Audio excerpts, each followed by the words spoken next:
So you want to know how to ace your exams? Well, there's one method to do exactly that, and that's to study, obviously. But if the method is so obvious, then why doesn't every student get straight A's? Well, that's because nobody actually wants to study. It takes up a bunch of brain power and time that could be used playing video games or watching TikToks. Everybody can complain all they want about tests and grades, but they will never actually be bothered to study. But honestly, I can't say I blame them. I hated having to spend so many hours of my free time having to go over a topic on an upcoming exam that the teacher did not teach. Staring at my notes, watching YouTube videos on repeat, studying just felt so tedious and boring, and it just really gave me a big headache. But what if I told you the way you and past me studied is completely wrong? After many strenuous years of studying in college, I was finally able to get my degree in neuroscience from Stanford. And after learning how the brain actually functions, I discovered a way to study so fast that it feels unreal. Basically a cheat code. I changed studying from something that I dreaded, a task that took up hours of my day and time out of my sleep, into something that is easy and quick. And not only is the studying method faster, after implementing it myself, I saw a significant increase in my grades, despite having more time to myself to slack off. Now you might be thinking, who does this guy think he is? I know how to study. Well, I studied neuroscience at Stanford, and I do have this shiny degree that says I can learn good. And so after my 20-something years of schooling, I'm going to be showing you the secret to studying faster than you ever knew was possible. The first principle of studying fast is to time yourself. Whether that be with a timer on your phone or a designated time for you to finish, having a way to measure your studying speed allows you to be faster. If you've ever run track or cross country, you'll be pretty familiar with this idea. Whenever you're running, coaches use stopwatches to tell you mile or lap pace, and through this, you know whether or not to speed up or slow down in order to achieve your fastest time. The same idea can be applied to studying. When you know how much time has already passed, you can take a look at how much studying you've actually accomplished and speed up or slow down to pace yourself better. And so over time, if you know what you're capable of doing in an hour of studying, for example, you'll be able to set checkpoints and know if you're studying as efficiently as possible. If you don't allocate that specific time for studying, you tend to slack off and procrastinate, leading you to study for hours on end without anything to show for it. And if you're wondering how long your timer should be,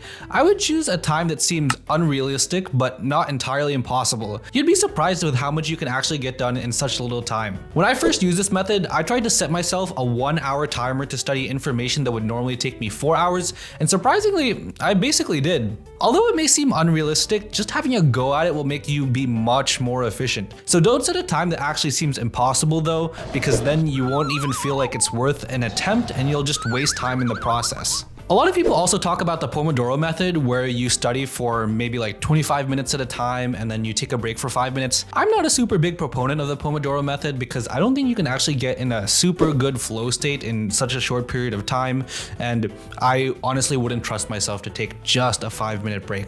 But if it works for you, go for it. Moreover, just having a timer and a deadline will just make you feel more inclined to get it done faster and take less breaks in order to be finished before that deadline. The next principle of knowing how to study fast is to just believe that you can study fast. I'm not joking. There was a study done with 2 different groups of students. At the beginning of the year, all students were given a test to measure their IQ. Then one group was told they were expected to be intellectual bloomers, while the other group was not. And then later on in the year, they continued to take these IQ tests, and surprisingly, the students that were told they were intellectual bloomers showed significantly greater increases in IQ compared to the other group that was not told that. This is basically the concept known as the self-fulfilling prophecy, when a person's initial expectation about their situation influences their behavior in a way to make that expectation true. In other words, even an inaccurate or seemingly impossible belief can become a reality if you just believe in them hard enough. Because those students were told they were bloomers, they had the expectation that they would become smarter and would do well on tests, and that actually became their reality. And so if you believe you'll fail, then you're more likely to fail, but if you believe you'll succeed, then you're more likely to succeed. And so taking that, in order to study fast, you're gonna have to consider this concept. Your expectations on how you study are definitely gonna dictate how your studying actually is. When I thought of studying, I expected to take hours and be really boring, and it was, but then I rewired that thinking. Before I study, I think to myself, I'll finish studying in X number of hours. And honestly, that might seem kind of crazy and totally impossible, but just having a positive outlook and saying that you will finish in a specific time frame, subconsciously you discover ways to do that thing faster. And so you'll be more focused in studying, which will allow you to be more efficient in your review. And if you have trouble in having that positive outlook, understand that it'll take time for you to see major results. You're not going to change your entire mindset in one day and magically go from studying 4 hours to just studying for only 30 minutes. This is going to take time. As you believe in your capabilities, you will see progress, but that progress is only going to reinforce that positive outlook and then allow you to study much faster. It's kind of a positive feedback loop.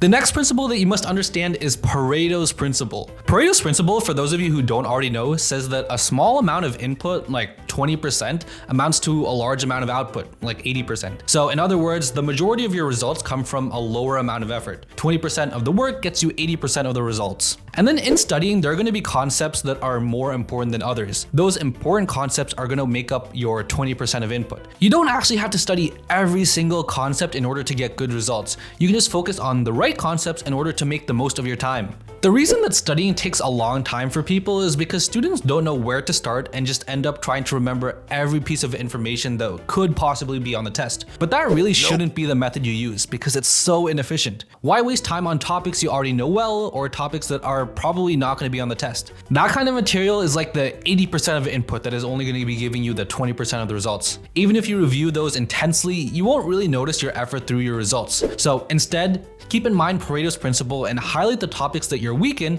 and mainly topics that are more heavily weighted on your exams. Although already knowing some information when you're studying is great and honestly the best part of studying, there isn't really that much you actually gain from it. When you want to study fast, you need to be as efficient as you possibly can, which means optimizing and excluding less important information and focusing on the things that are actually going to be important. So before you actually study, consider this. If you only had 30 minutes to study, what would that look like? Obviously, you probably won't be studying for only 30 minutes, but just by asking yourself that question, you automatically sort information from, most to least important. And from there, you can go on with your studying, keeping that in mind, focusing on the important things and de-emphasizing the less important things. And then one thing you can actually use to actually study faster are practice exams. The cycle of studying starts with relearning what you've learned in class, then doing review to make it stay in your head, and then actually taking the test. But in actuality, you can streamline this process by going straight into testing. Take the SAT for example. The way most people study is by doing practice tests, because that's the best way to get used to the test and learn what kind of information is going to be on it. Use this method for all of your other tests.